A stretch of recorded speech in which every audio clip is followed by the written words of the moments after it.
ભાગ 8 વિજયના મનમાં ભય અને ગુસ્સો ઉભરાઈ રહ્યા હતા. પાયલનું નામ લેવાયું હતું અને આનો અર્થ એ હતો કે કમલેશ અને તેનો અજાણ્યો સાથી જગદીશ મોહનલાલ શાહ હવે માત્ર પૈસા જ નહીં પણ તેમના પરિવારને પણ નિશાન બનાવી રહ્યા હતા. ભાવનાબેનની સલાહ મુજબ વિજયે તરત જ પોલીસને ફોન કર્યો અને તેમને મળેલા નવા ધમકી ભર્યા ફોન અને જગદીશ મોહનલાલ શાહ વિશેની માહિતી આપી. પોલીસે તાત્કાલિક કાર્યવાહી કરવાનું આશ્વાસન આપ્યું અને પાયલની સુરક્ષા માટે વિશેષ બંદોબસ્ત ગોઠવવાનું કહ્યું. પ્રિયા પણ ખૂબ જ ચિંતિત હતી. વિજય, આપણે પાયલને કેવી રીતે સુરક્ષિત રાખીશું? મને બહુ ડર લાગે છે. વિજયે તેને આશ્વાસન આપ્યું, ચિંતા ન કર પ્રિયા, પોલીસ આપણી સાથે છે અને આપણે પણ સાવચેતી રાખીશું. પાયલને આપણે ઘરમાં જ રાખીશું અને બહાર કોઈ અજાણ્યા વ્યક્તિ સાથે તેને જવા દઈશું નહીં. પોલીસ કમિશનર શર્માએ આ કેસની ગંભીરતાથી લીધો. જગદીશ મોહનલાલ શાહનું નામ ફરી સામે આવતા તેઓ પણ ચોંકી ગયા હતા.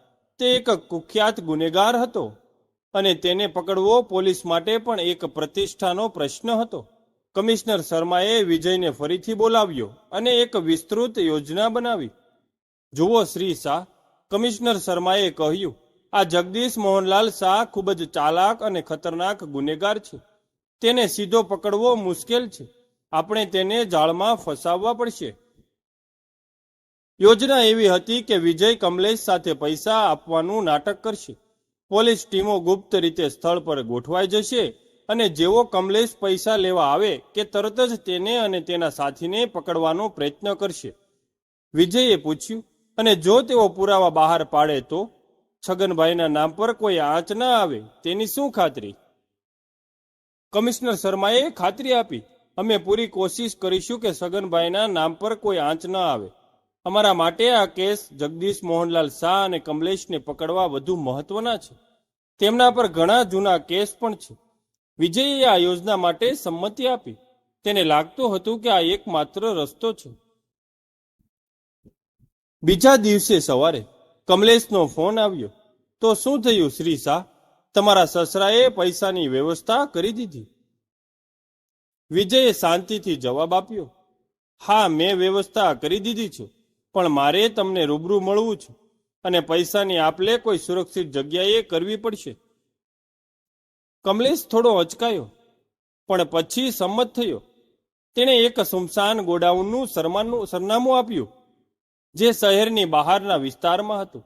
આ જગ્યા પસંદ કરીને તેણે પોતાની ચાલાકી બતાવી હતી. વિજયે તરત જ પોલીસને જાણ કરી. પોલીસે ગોડાઉનની આસપાસ ગુપ્ત રીતે પોતાની ટીમો ગોઠવી દીધી. વિજયને એક નકલી પૈસા ભરેલી બેગ આપવામાં આવી અને તેના પર માઇક્રોફોન પણ લગાડવામાં આવ્યો. નિર્ધારિત સમયે વિજય એકલો ગોડાઉન પહોંચ્યો. ગોડાઉન અંદરથી ખાલીખમ અને ધૂળથી ભરેલું હતું. વાતાવરણમાં એક પ્રકારનો તણાવ હતો. થોડીવાર પછી કમલેશ દેસાઈ ગોડાઉનમાં પ્રવેશ્યો. તેની પાછળ એક ઊંચો મજબૂત બાંધાનો વ્યક્તિ પણ હતો જેનો ચહેરો માસ્કથી ઢકાયેલો હતો. વિજય સમજી ગયો કે આ જ જગદીશ મોહનલાલ શાહ હતો. કમલેશના ચહેરા પર એક ચાલાક સ્મિત હતું. તો શ્રી શાહ, પૈસા લઈ આવ્યા ને? વિજયે બેગ નીચે મૂકી. હા, પણ મારે પહેલા ખાતરી કરવી પડશે કે તમે પુરાવા આપી દેશો અને ક્યારેય પાછા નહીં ફરો. કમલેશે હસતા કહ્યું, અમે વચનના પાક્કા છીએ. પહેલા પૈસા આપો, પછી પુરાવા. વિજયે બેગ ખોલી. કમલેશે ડોકિયું કરીને પૈસા જોયા. તે ખુશ થયો. બરાબર છે, હવે મારા સાથી જગદીશ તને પુરાવા આપી દેશે. જગદીશે એક નાની પેનડ્રાઈવ વિજય તરફ ફેંકી. આમાં બધા પુરાવા છે. તમારા સસરાની સહીવાળા કાગળો અને ઓડિયો રેકોર્ડિંગ પણ છે. વિજયે પેનડ્રાઈવ લીધી. તે સમયે જ પોલીસે અચાનક કાર્યવાહી કરી. પોલીસની ટીમો ગોડાઉનમાં ઘસી આવી. પોલીસ શરણાગતિ સ્વીકારી લો. કમલેશ અને જગદીશ ચોંકી ગયા. તેમને લાગ્યું કે તેઓ ફસાઈ ગયા છે. કમલેશે તરત જ સટકી જવાનો પ્રયત્ન કર્યો પણ પોલીસે તેને પકડી લીધો. પણ જગદીશ મોહનલાલ શાહ વધુ ચાલાક હતો. તેણે તરત જ એક ખૂણામાં છુપાઈ જવાનો પ્રયત્ન કર્યો. તેની પાસે એક હથિયાર પણ હતું. તેણે વિજય તરફ નિશાન તાક્યું. ભાગવાનો પ્રયત્ન ન કર જગદીશ, કમિશનર શર્માએ બૂમ પાડી. જગદીશે વિજય પર ગોળી ચલાવવાનો પ્રયત્ન કર્યો, પણ વિજય સમયસર જમીન પર બેસી ગયો.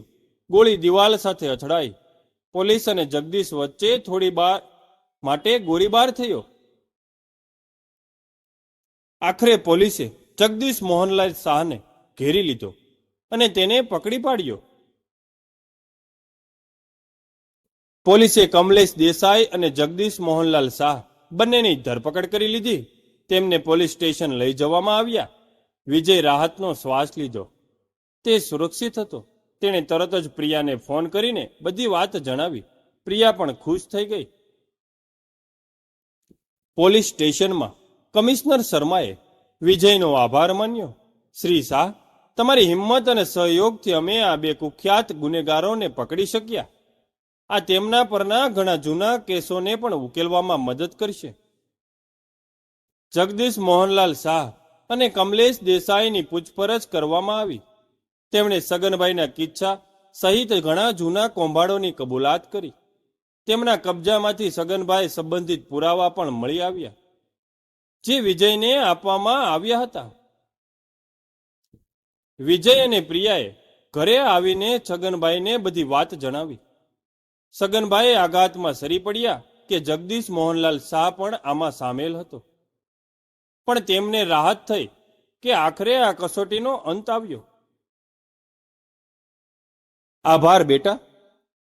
છગનભાઈએ વિજયનો હાથ પકડ્યો. તમે મારી આબરૂ અને મારો જીવ બંને બચાવ્યા. આ બહુ મોટો બોજ હતો જે હું આટલા વર્ષોથી ઉઠાવી રહ્યો હતો. પ્રિયાએ પણ પોતાના પિતાને સાંત્વના આપી. આ ઘટનાથી તેમનો પરિવાર વધુ મજબૂત બન્યો હતો. પોલીસે સગનભાઈના કિસ્સામાં તેમના પર કોઈ આરોપ લગાવ્યો નહીં, કારણ કે તેઓ ભોગ બન્યા હતા અને તેમની પાસે પુરાવા પણ હતા કે કમલેશ અને જગદીશે તેમની સાથે છેતરપિંડી કરી હતી.